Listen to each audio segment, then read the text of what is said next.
మనం తినే పదార్థాలకు ఆరోగ్యానికి సంబంధం ఉందని చెప్పే నాథుడు ఒక్కడు లేకుండా పోయాడు. ఏ విజ్ఞాని ఈ గురించి మాట్లాడటం లేదు. పాలల్లో హార్మోన్ ఇంబ్యాలెన్స్ అవుతుందని ఏ డాక్టరు చెప్పట్లేదు. దానికి తద్విరుద్ధంగా పాలు పరిపూర్ణ ఆహారం అని పాఠ్యపుస్తకాలలో విజ్ఞానపు టీచర్లు బోధించడం మొదలుపెట్టారు. అంటే ఈ వాణిజ్యీకరణ ఒత్తిడులతో విజ్ఞానాన్ని అపభ్రంశం చేసి ఇదే విజ్ఞానం అని మన తలల్లో నూరి పోసేశారు. అది లోపలికి వెళ్ళి గట్టిగా శిలాజమై కూర్చునేసింది మన తలల్లో. పాలు మంచిది కాదు, తాగద్దండి అని నేను చెబితే వీడెవడో పిచ్చోడొచ్చాడు రా అని నన్ను తిట్టున్నాడు. అంటే ఆహారాన్ని అపభ్రంశం చేసిన ఘనత ఈ ఆధునిక విజ్ఞానులదై కూర్చుందని నేను లబోదిబోమని మొత్తుకుంటుంటే వీడేదో పిచ్చి పట్టింది, పాలు తాగొద్దు అంటున్నాడు అని అనుకుంటున్నారు. కానీ రేపటి నుంచి మొత్తం హైదరాబాద్లో ఉన్న ఆడవాళ్ళు, మగవాళ్ళు, పిల్లలు అందరూ పాలు తాగటం ఆపు చేస్తే 6 నెలల్లో హైదరాబాద్లో ఉన్న ఆసుపత్రులలో సగభాగం మూసుకొని వెళ్ళిపోతాయి అవంతకవే అనే నిజాన్ని మీరందరూ నిరూపించబోయే రోజులు ఇంక ముందు రోజుల్లో వస్తాయని నేను కలలుగంటున్నాను.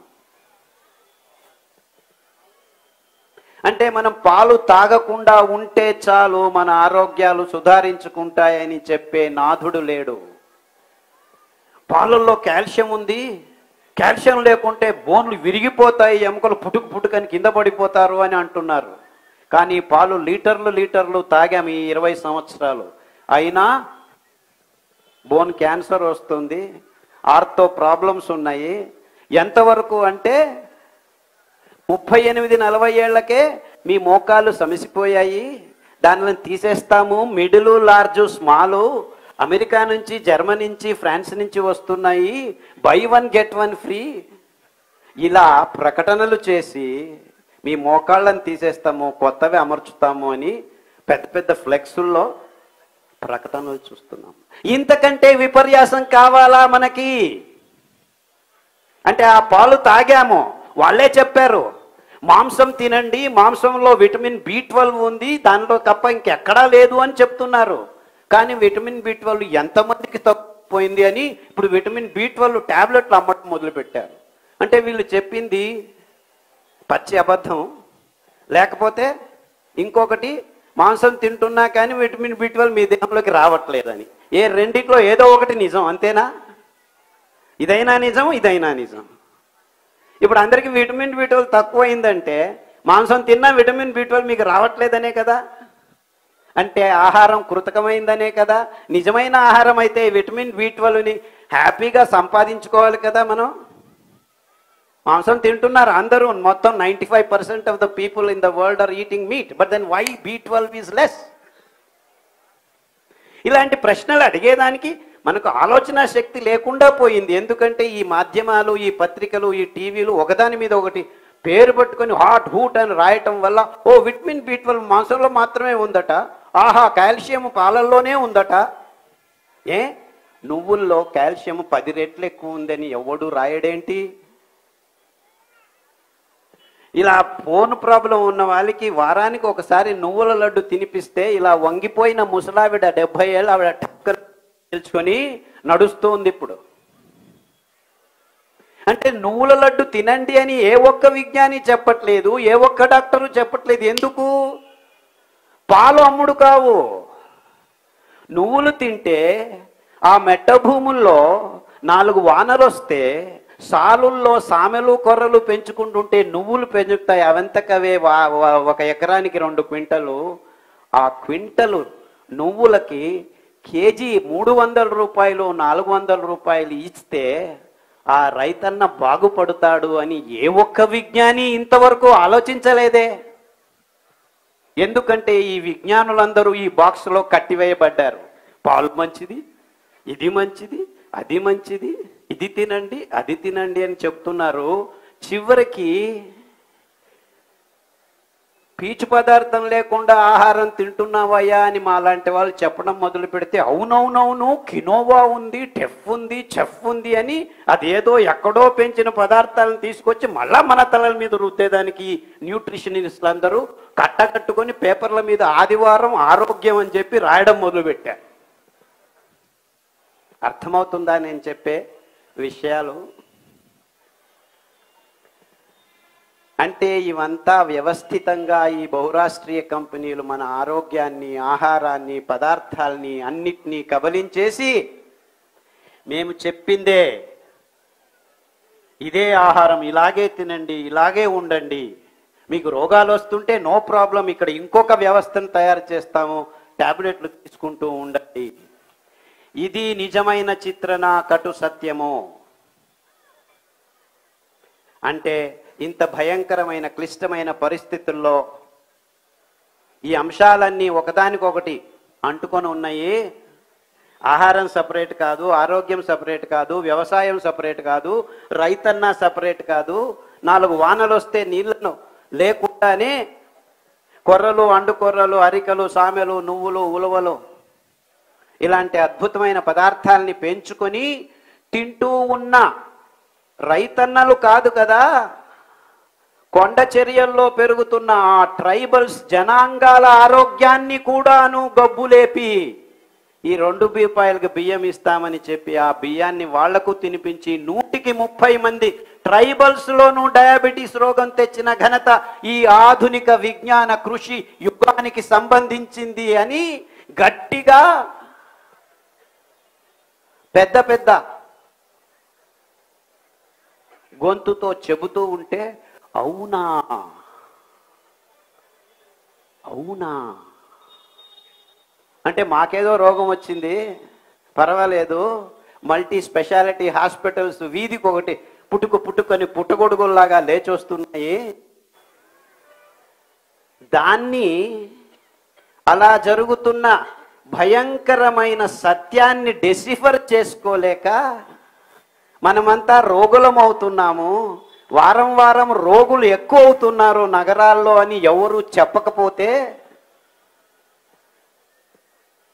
ఏమి చేయాలో దిక్కుంటే అక్కడ ట్రైబల్స్ కూడా ఈ రోగం వస్తుందంటే ఇంకా మనం తింటున్న ఆహార పదార్థాలే దీనికి కారణమని ఎవరు చెప్పకుండా ఉంటే ఏమీ తెలియనట్టు మనమందరం ముక్కు మీద వేలేసుకొని ఈ డాక్టర్లు చెప్పేది, ఈ విజ్ఞానులు చెప్పేది వినుకుంటూ ఇంకా కోడిగుడ్లు తినండి, 2 నిమిషాల్లో నూడిల్స్ రెడీ చేసుకొని మీరంతా వంటగదుల్లో ఎందుకు కష్టపడుతున్నారు? చిచ్చి వంట చేసే పనేనా? ఆడవాళ్ళు హౌస్ వైఫా ఆహా అని నీచంగా చూడటం మొదలుపెట్టిన ఈ కార్పొరేట్ వ్యవస్థ కల్చర్ని ఇంకా పైకి తీసుకెళ్ళి ఆడవాళ్ళని కించపరుచుకుంటూ ఈ అద్భుతమైన సిరిధాన్యాల్ని, అద్భుతమైన వైవిధ్యమైన పదార్థాలని ఎందుకో మా తాత ముత్తాతలు పెంచుతున్నారని ఆ మెట్టభూమి రైతులు 4 వానలు వస్తే ఇప్పటికీ అమాయకంగా పెంచుతూ ఉంటే దానిలను చూసి క్యారే అనే నాథుడు లేకుండా తయారవుతూ ఉంటే ఎక్కడ దొరుకుతుంది న్యాయం? అంటే ఇంత గందరగోళంలో మనమంతా ఇరుక్కుపోయాం. మీరు అనుకుంటున్నట్టు ఇది సపరేట్, అది సపరేట్, ఇది సపరేట్ ఏమీ లేదు ఇక్కడ. మీ ఆరోగ్యాలు చెడిపోయింది, ఈ ఔషధి కంపెనీలు బాగు ఉద్ధారం అవుతున్నది, మల్టీ స్పెషాలిటీ హాస్పిటల్స్ పుట్టగొడుగుల్లాగా పెరుక్కు వస్తున్నది. ఇవంతా ఒకటే, వేరు కాదు. అంటే మన మెట్టభూమి రైతన్నలు 60% ఉన్నారు మన దేశంలో అని ఒకవైపు పెద్దగా రాస్తూ ఉండేది. రైతన్న అని సినిమాల వాళ్ళు పాటలు పాడుతూ ఉండేది. సినిమాల వాళ్ళు పాటలు పాడితే ఏం జరగదు. ఆ రైతన్న పెంచిన నువ్వులకి, ఆ రైతన్న పెంచిన సామెలకి విలువ కట్టి కేజీకి 70 రూపాయలు, 80 రూపాయలు, 200 రూపాయలు ఇస్తే ఆ రైతన్న బతుకుతాడు. అంతవరకు ఏ రైతు బాగుపడడు. అంటే మనం మన రైతన్నలు పెంచుతున్న పదార్థాలకి విలువ ఇవ్వాలి. మేమేమి ఊరిక ఇవ్వండి అని చెప్పట్లేదు. ఈ భయంకరమైన రోగాలన్నింటినీ క్రియేట్ చేశారు. ఈ చక్కెర తిని, ఈ కోడిగుడ్లు తిని, ఈ బియ్యం తిని, ఈ గోధుమలు తిని గ్యాంగ్రీన్ వచ్చింది, డయాబెటీస్ వచ్చింది, క్యాన్సర్ వచ్చింది, ఎస్ఎల్ఈ వచ్చింది, మల్టిపుల్ స్క్లీరోసిస్ వచ్చింది, దిక్కు తెలియని హెచ్ఐవి వచ్చింది, నీఫా వచ్చింది, జూంకా వచ్చింది, H5N1 వస్తుంది, HN1 వచ్చేస్తుంది. ఈ రోగాలన్నిటికీ మా దగ్గర మందులు లేవు, వీఆర్ క్రాసింగ్ ద ఫింగర్స్ అని ఐసీయూలో డాక్టర్లు చెప్తూ ఉంటే ఏం చేయాలో దిక్కు తెలియక, దేవుడా మమ్మల్ని రక్షించు అని చెబుతూ ఉంటే, ఏమీ ఇబ్బందులు లేవు, పాలు తాగండి, ఇంకా రోగం ఎక్కువ అవుతుంది, చక్కెర తినండి, 2 రోజుల్లో పోయేవాడు 2 గంటల్లో పోతావు, బియ్యం తినండి, బుద్ధిమాంద్య పిల్లలు పుడుతూ ఉన్నారు, గోధుమలు తినండి, హార్ట్ అటాకులు, నిర్నాళ గ్రంథులు లేచిపోయి థైరాయిడ్ ప్రాబ్లం వస్తుంది. ఇవన్నిటినీ ఆపు చేస్తే ఈ రోగాలన్నీ 6 నెలల్లో మీ దేహం నుంచి మాయమవుతాయి. దానికి కావాల్సింది పీచు పదార్థం, పిష్ట పదార్థం. అద్భుతంగా, సమన్వయంగా, సమర్పకంగా, రచనాత్మకంగా దేవుడు ఈ 5 సిరిధాన్యాల్లో పీచు పదార్థాన్ని, పిష్ట పదార్థాల్ని పొరలు పొరలుగా అమర్చాడు. కేంద్రం నుంచి 7-8 పొరల్లో అమర్చుతూ వస్తున్నాడు. పై పొరలలోకి వచ్చే వాళ్ళకి అద్భుతమైన యాంటీ ఆక్సిడెంట్ కారకాలు, రోగ కారకాల్ని తీసేసే ఈ పీచు పదార్థాన్ని దేవుడు అద్భుతంగా సమర్పించాడు మనకి ఈ 5 సిరిధాన్యాల్లో. ఈ 5 సిరిధాన్యాల్ని మీరు మార్చి 2 రోజులు ఒకసారి తింటూ వస్తే ఈ క్యాన్సరు, ఈ ఎస్ఎల్ఈ, ఈ రుమటికారిజము, మీ మోకాళ్ళ సందులు, వాతాలు, ఇది అది, మైగ్రేన్లు, గ్యాంగ్రీన్లు, హెచ్ఐవిలు, ఐబిఎస్లు, ఎస్ఎల్ఈలు, కొల్లైటిస్, క్రాన్స్ డిసీజు, ఏమేమో పేర్లు, దిక్కు దేశాలేని పేర్లు పెట్టుకొని ఆధునిక మానవుడు సతమతం ఉంటే ఇంతే